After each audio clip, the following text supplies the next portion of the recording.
Այսօր վտանգված է Զվարթնոց օդանավակայանը։ Բազմաթիվ հայտարարություններ են արվում,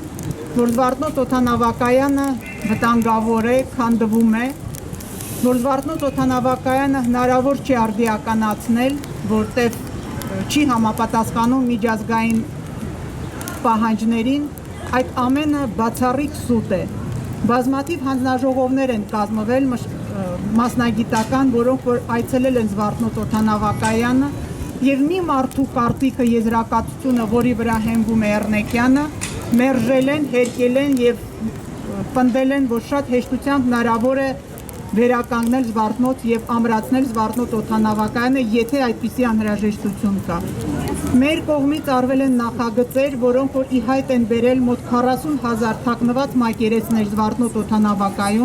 օդանավակայանում, որով հնարավոր է իրականացնել ժամանակակից արդիականացումը Զվարթնոց օդանավակայանի։ Այսինքն որևէ խնդիր Զվարթնոց օդանավակայանի ապամոնտաժման չի համապատասխանում իրականությանը։ Ըստ Հայաստանի կառավարության եւ Էդուարդո Էռնեկյանին պատկանող Ամերիկա կորպորացիոն ընկերության միջև կնքված պայմանագրի Հայաստանի կառավարությունը պարտավորվել է նույնիսկ օրենքներ փոխել Հայաստանում։ Այսինքն գործադիր իշխանությունը իր վրա վերցրել է պարտավորություն մասնավոր ընկերության հետ պայմանագրով երկրում փոխել օրենքներ, ազդել օրենսդիր իշխանության վրա։ Այդ ամենը չէր կարող կատարվել հենց այնպես։ Եվ այսօր կա մի մարդ, որը հայ ժողովրդի առջև ունի պատասխանատվություն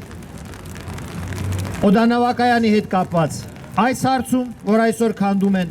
եւ այս բոլոր տարիների ընթացքում ինչ կատարվեց մեր ավիացիայի հետ եւ ինչ բեր դրվեց հայ ժողովրդի ուսերին։ Մենք վճարում ենք ավիատոմսերի համար 1.5-2 անգամ ավել, քան հարևան պետությունները։ Աննախադեպ բարձր գներ Հայաստանում հասել են այն մակարդակի, որ ամբողջ աշխարհում գործակալները հարցնում են ավիատոմսեր ծախողները, Հայաստանը լուսնի վրա է, ինչի է այդքան թանկ ավիատոմսերը։ Կա մի մարդ, որ պատասխանատու է այդ ամենի համար։ Դա Ռոբերտ Քոչարյանն է։ Նա է կնքել այդ պայմանագիրը եւ ես վստահ եմ, որ ինքը ունի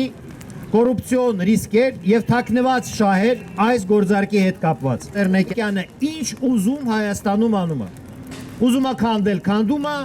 ուզում է բարձր գներ սահմանել, մենաշնոր ունենալ,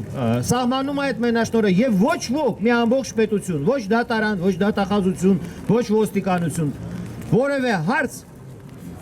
այդ ընկերության առջև, այդ մարդու առջև չեն դնում։